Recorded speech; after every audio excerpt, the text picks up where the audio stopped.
The legend of Richard the Lionheart, the Crusades' valiant leader. Do you know why Richard the First of England, famously known as Richard the Lionheart, is one of the most celebrated and romanticized figures in medieval history? Why does Richard have such an enduring impact on history and popular culture?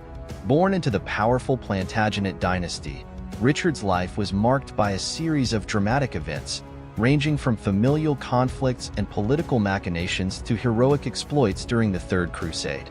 His legacy, as a paragon of chivalry and military prowess, has captivated the imagination of historians, chroniclers, and storytellers for centuries. This essay delves into Richard's life, exploring his early years, his ascent to the English throne, his leadership during the Crusades, and his enduring impact on history and popular culture. Richard's story is not just one of a king who sought glory through warfare, but also of a man navigating the intricate web of medieval politics, family dynamics, and religious fervor. By examining Richard's life through the lens of contemporary chronicles, historical documents, and modern scholarly analysis, this essay aims to provide a nuanced understanding of his achievements and failures, his strengths and weaknesses, and his place in the broader context of medieval history. Early life and background. Birth and family. Richard I was born on September 8, 1157, at Beaumont Palace in Oxford, England. He was the third legitimate son of King Henry II of England and Eleanor of Aquitaine. His parents were two of the most powerful and influential figures of their time.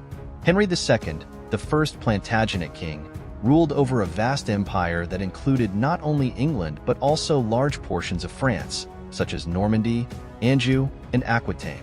Eleanor, one of the wealthiest and most powerful women in Europe, had previously been Queen of France before her marriage to Henry and brought the Duchy of Aquitaine into the Plantagenet fold. Richard's siblings included his older brothers William, who died in infancy, Henry the Young King, and Geoffrey II, Duke of Brittany, as well as his younger brother John, who would later become infamous as King John of England. He also had three sisters, Matilda, Eleanor, and Joan. The relationships among these siblings were complex and often fraught with tension, as each vied for power and favor in a highly competitive and politically charged environment. Education and upbringing. Richard spent much of his early life in the Duchy of Aquitaine, his mother's homeland. Eleanor ensured that her son received an education befitting a future king. Richard was well-versed in the languages of his domains, including Latin, French, and the dialects of Occitan spoken in southern France. His education also included training in the arts of warfare, governance, and the chivalric code, which emphasized virtues such as bravery, honor, and courtesy. Eleanor's court in Aquitaine was a cultural hub, renowned for its patronage of troubadours and poets who celebrated the ideals of courtly love and knightly valor. This environment profoundly influenced Richard, who himself became known as a patron of the arts and a composer of poetry. His reputation as a cultured and refined nobleman was complemented by his growing prowess as a warrior, setting the stage for his later fame as a chivalric hero. Early military engagements. Richard's first significant military engagement occurred in 1173 when he joined his brothers Henry and Geoffrey in a rebellion against their father, Henry II. This revolt, known as the Revolt of 1173 to 1174, was driven by the young prince's desire for power and autonomy, as well as Eleanor's encouragement. Richard, at just 16 years old, demonstrated considerable skill and courage, leading his forces in several skirmishes and sieges across Aquitaine. The rebellion ultimately failed, and Richard was forced to submit to his father. However, this early experience in warfare and political intrigue provided valuable lessons that would shape his future career.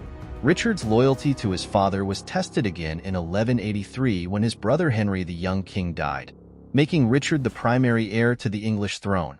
This newfound status brought increased responsibilities and further opportunities to prove his military capabilities. Ascension to the throne. Becoming king. The path to the English throne was fraught with challenges for Richard. After the death of Henry the Young King, Richard's position as the primary heir became more prominent, but his relationship with his father remained strained. Tensions between Richard and Henry II reached a boiling point in 1189, when Richard allied with King Philip II of France against his father. This alliance was both a strategic and political move, designed to pressure Henry II into recognizing Richard's claim to the throne.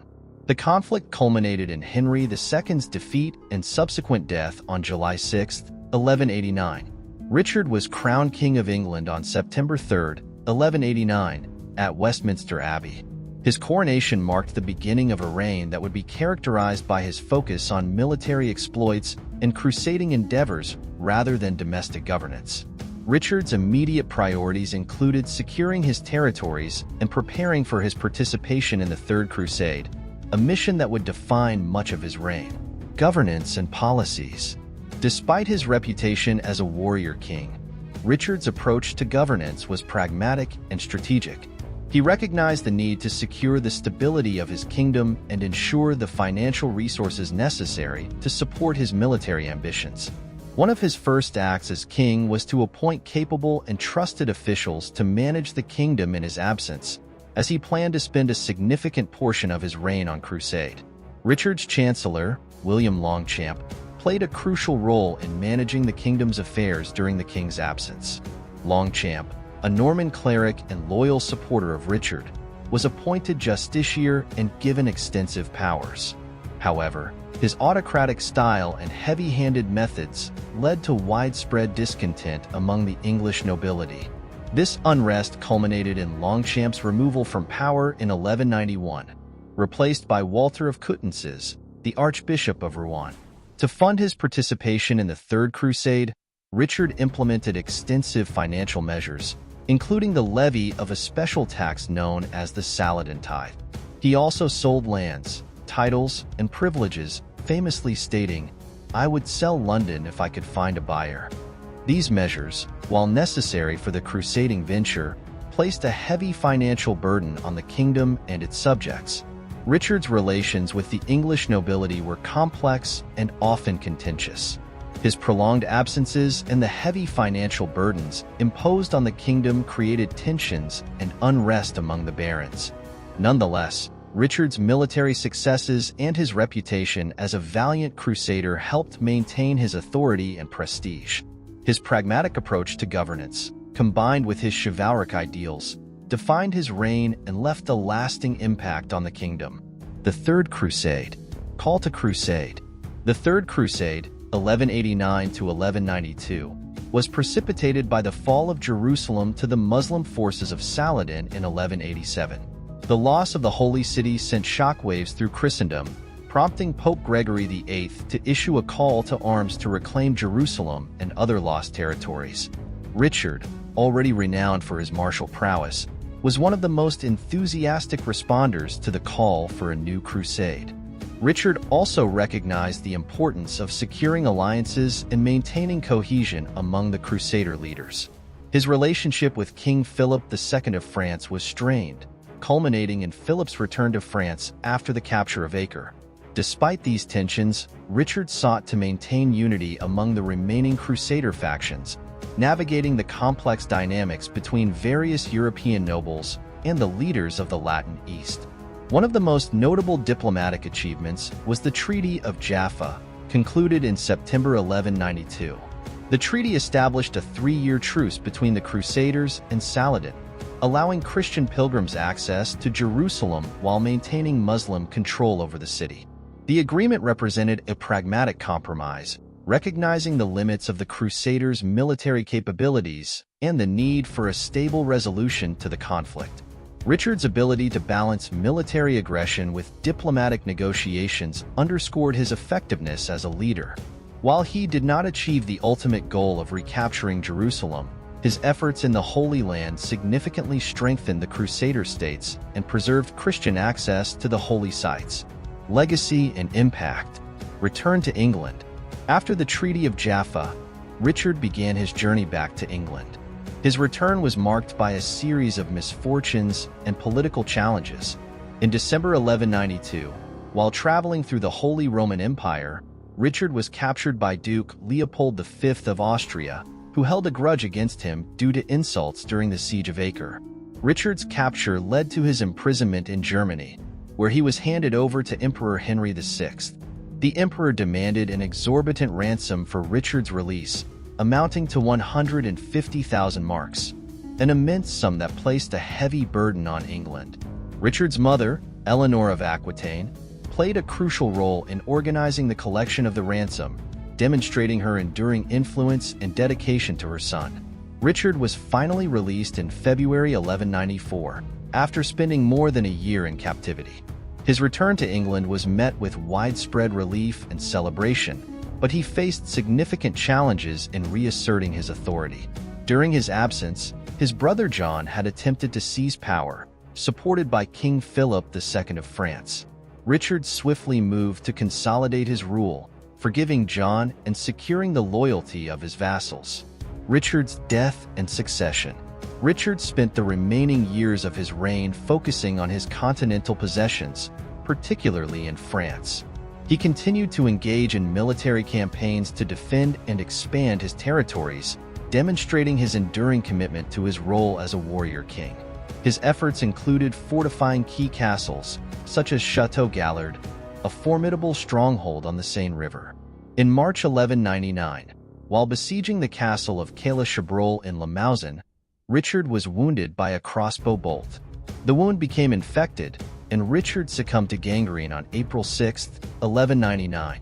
His death marked the end of a tumultuous and illustrious reign, characterized by both remarkable achievements and significant challenges.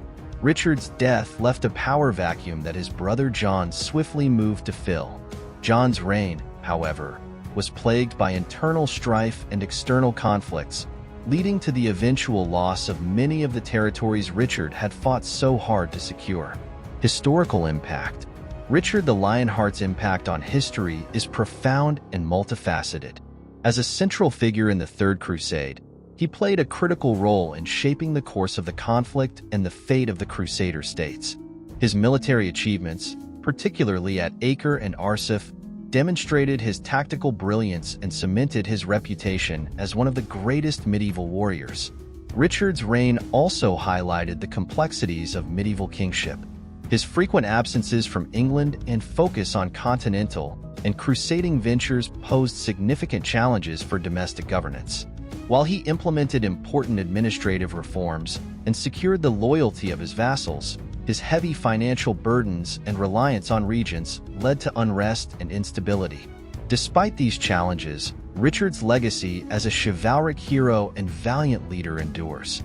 His exploits in the Holy Land and his larger-than-life persona have been immortalized in literature, folklore, and popular culture, shaping the enduring image of the ideal medieval knight. Conclusion. Summary of Richard's life and achievements. Richard the Lionheart's life was marked by extraordinary achievements and enduring challenges. From his early years shaped by the cultural and political milieu of his parents' courts to his heroic exploits in the Holy Land, Richard exemplified the ideals of chivalry and martial prowess. His ascension to the throne, marked by familial conflicts and strategic maneuvers, set the stage for a reign characterized by both remarkable military victories and significant governance challenges. Richard's leadership during the Third Crusade, particularly at Acre and Arsuf, showcased his tactical brilliance and determination.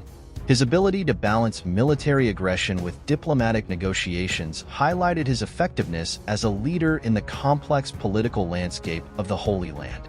Despite his failure to recapture Jerusalem, Richard's efforts significantly strengthened the Crusader states and preserved Christian access to the holy sites.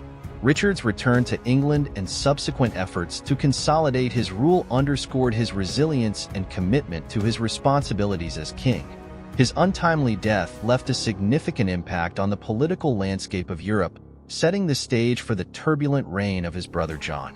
Richard the Lionheart in popular culture.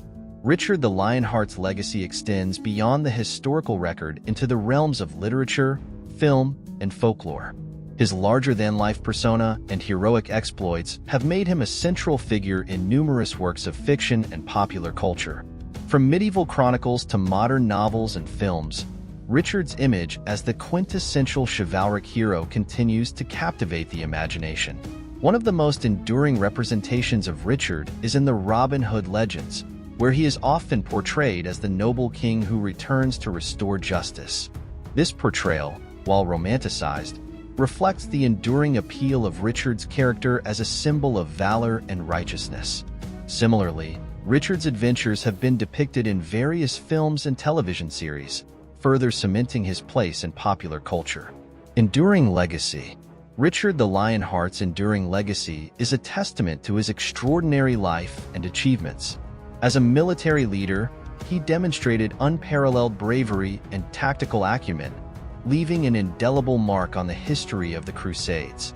His chivalric ideals and heroic exploits continue to inspire admiration and fascination, shaping the modern perception of medieval kingship. Richard's influence extends to the broader historical narrative of the Middle Ages, highlighting the complexities and challenges of medieval governance and warfare. His reign, marked by both remarkable successes and significant challenges, provides valuable insights into the dynamics of power, leadership, and loyalty in medieval Europe. Today, Richard the Lionheart is remembered as one of the most iconic figures of the medieval era. His legacy as a valiant leader and chivalric hero endures, reminding us of the enduring allure of the medieval past and the timeless ideals of courage, honor, and loyalty. Thank you for listening. Don't forget to like, comment, and subscribe to Medieval Chronicles 1066. See you next time.